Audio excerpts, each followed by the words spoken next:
Greetings, Taku Faithful. Thank you for joining me again this week. Once again, it's Larry Williams, OAW Commander-in-Chief, and I'm here to bring you all yet again another Vikings episode review right here on Otaku Assemble Weekly. And as always, here to bring you the latest in this week's Vikings episode review. And this is my review of Season 4, Episode 7, entitled The Profit and the Loss. And there was certainly enough of both to go around. So, general thoughts on this week's episode. I liked the headway we made in this week's episode. I liked how much progression we got with the conflicts and the plots that have been previously set up for us in the last couple of episodes. I like that.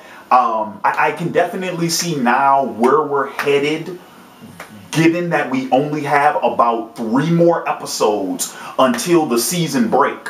Because Season 4, this is the first season that's going to have 20 episodes, and they are breaking it up where this is the spring season and then Vikings will return in the fall. So I can definitely see where we're headed towards, given that we only have 3 episodes left. And I think this episode did a really good job getting us to that point.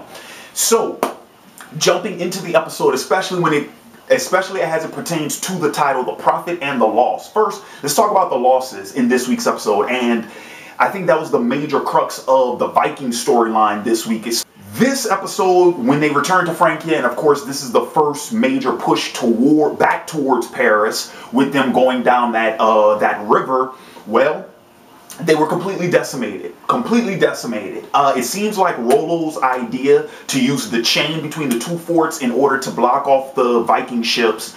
Of course, I didn't really think what that would do necessarily, because I was thinking the entire time, oh, you run a chain across 2 forts, well, the ships, if they're moving fast enough, you know, they're going to get shredded. Instead, what we got was ships collapsing against each other, overturning, and then once the oil and the fire came out, I knew where that was going to happen. So, devastating defeat for Ragnar and his party, and it brings up a couple of questions. Number one, what's going on with Ragnar? Because it seems like by now he's really started to acquire an addiction to the opium that he's been on the last few episodes, and that can only hinder him further. So it's going to be interesting seeing where that whole thing's going to go, especially since he is beating himself up over this defeat because it was his plan. Now, granted, parts of his plan sound solid, parts you couldn't account for. So, what I'm talking about, okay, here's the thing.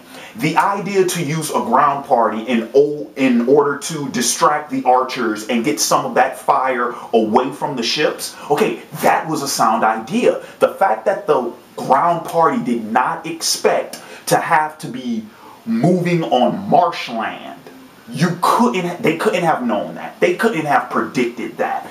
And also the fact that there would be a ground party there at the forts to meet them, and not just meet them, but to flank them, both sides, boxing them in. They couldn't have accounted for that.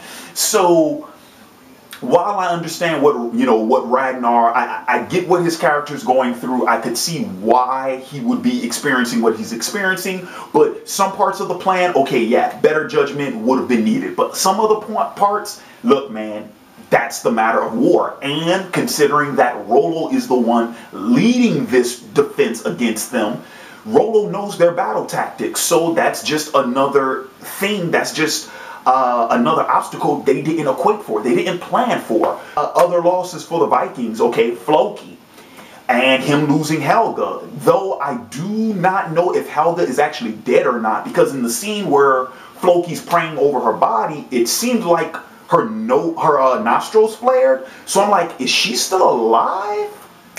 I'm gonna have to go back and rewatch the episode because I couldn't figure that out. I thought she was dead, but and then, of course, since I'm bringing up Floki, now is as good a time as any to talk about the vision that he had, because I think this will make the appropriate bridge from the losses to the profits. So, talking about the vision that Floki had, okay, apparently he got the image of Harbard in Kattegat. Okay, I got that. Now, does this mean that he suspects the infidelity with Aslog? Does he even know who it is he had the vision of? Certainly he heard the name because she said it. And Does he really understand what the ramifications of that is? And if all of that is so, what is he going to do with that information now that he's had this vision?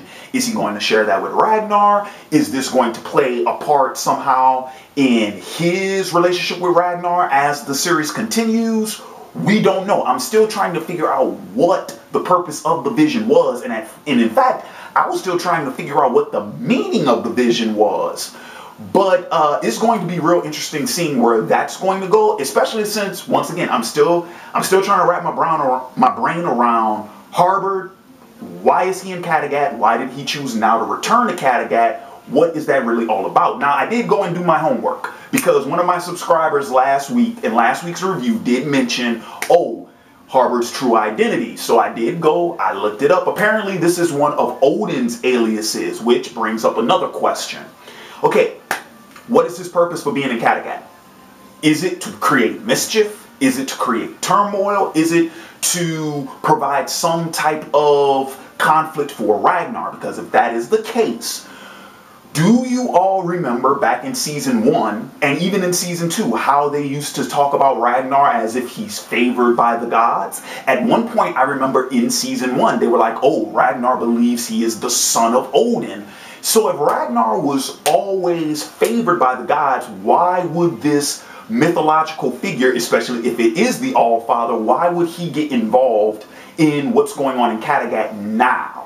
Does this have something to do with, oh, because Ragnar got baptized and took on the Christian faith, that created animosity in the eyes of the gods? Is there a grudge or some type of price that Ragnar has to pay for betraying the gods? We don't know. Once again, as I mentioned before, this is the problem that arises when you start using mythological figures in the main storyline of what should otherwise be historical or embellished historical events among human beings.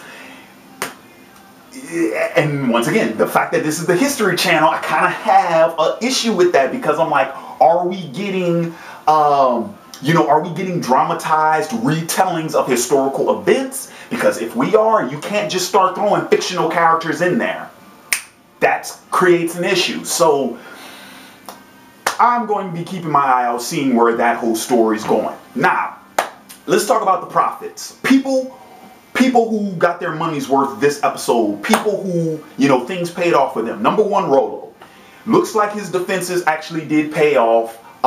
It is winning him favor with the rest of the Franks. Now, of course, we already know that the Emperor is completely, on his knees, like, please, Rollo, whatever you do not return to your brother, do not betray us. And Rollo seems pretty hell-bent on not taking that course of action. So it's not like any convincing needed to take place, but the fact that his plans were solid and they were executed to perfection, that only makes him more likable, and that only makes him more reliable in the sense of being a military commander. Now, this does paint a very bleak picture for Count Odo, because we already know what's going on in his story. We know that the Emperor is already clued in onto his game that, oh, you want to take my throne. So we already know that, that subterfuge, he already knows about that. So now that Rollo has kind of proven himself to be a suitable replacement, Count Odo's days are numbered. Calling it now, his days are numbered. I don't even think, I will be as bold as to say he won't even make it out of season 4. I don't see it happening. The other big prophet, and probably my most favorite thing about this episode, is what we got in England this week, with King Ecbert going to Mercia and meeting with W, who prior to this episode, this is the first time we're seeing W, the first appearance of him. Prior to this episode, we were told that he was the only faction leader in Mercia that was a legitimate threat to Gwynthryth. So Ecbert travels to Mercia, meets with W, and in a surprise twist, W's like, you know what? We're going to consolidate our forces. You're going to take out the council, and after which, I'm going to relinquish my claim to the throne to you. So, in a surprise, I don't know if you guys saw that coming. I certainly didn't see that coming. That was a twist I wasn't expecting, because we already know that Mercia, you know, for generations now, this infighting, this civil war, and we did not have enough information that would support the idea that there was someone in Mercia that would do something like what W suggested. We didn't think that. Keep something in mind. Gwyneth, she is only in leagues with Ecbert because he promised her the throne. That's it. There was something in it for her, and it was Mercia. So the fact that there was a selfless faction leader in the kingdom who was willing to wipe the plate clean, get rid of the infighting, but then not have a part in the rebuilding of the country, no one could have seen that coming. Not unless you read a history book.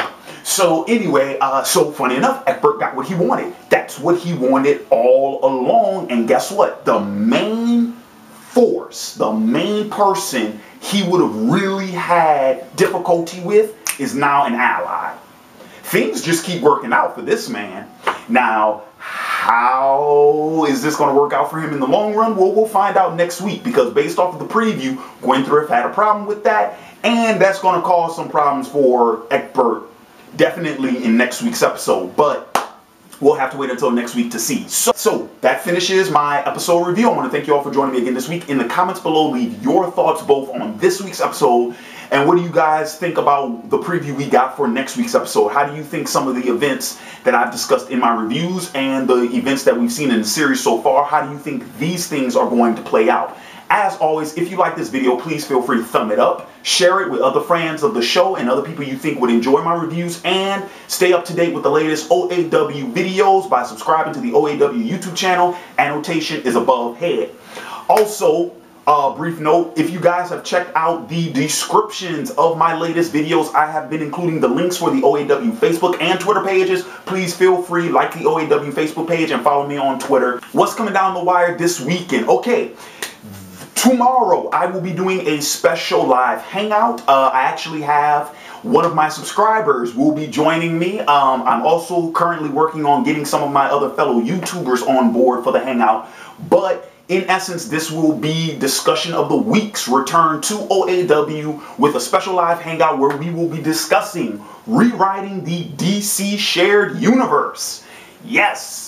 Batman v Superman's been out for about a week now, and I think everyone's seen it or haven't seen it, but definitely everyone has their opinion about that film and about the DC shared universe moving forward. So me, one of my subscribers, and I'm going to see about getting some more fellow YouTubers in, we're going to talk about how to fix the DC shared universe. All right, and then Sunday, Top 5 will be returning.